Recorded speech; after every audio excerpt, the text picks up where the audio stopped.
आज मैं सिर्फ ये कहना चाहता हूं, जो इसने ज़बान इस्तेमाल की पाकिस्तान के आर्मी चीफ के खिलाफ और ISI के डीजी के खिलाफ,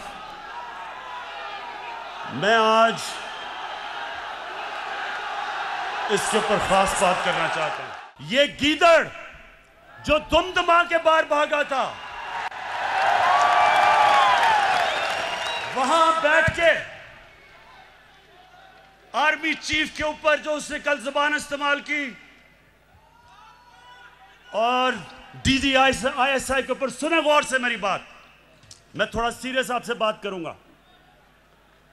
ये वो नवाज शरीफ है जो आज फौज के ऊपर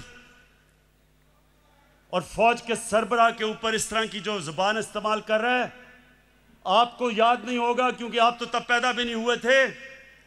ये जनरल जिलानी के घर के ऊपर सरिया बनाते हुए मिनिस्टर बना था। ये वो आदमी है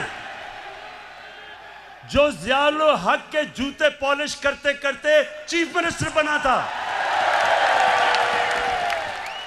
ये वो आदमी है जिसने जनरल दुरानी ISI के जब चीफ थे, पीपल्स पार्टी के खिलाफ जब इलेक्शन हुई तो मिरान बैंक से इसने करोड़ों रुपया लिया था इलेक्शन लड़ने के लिए।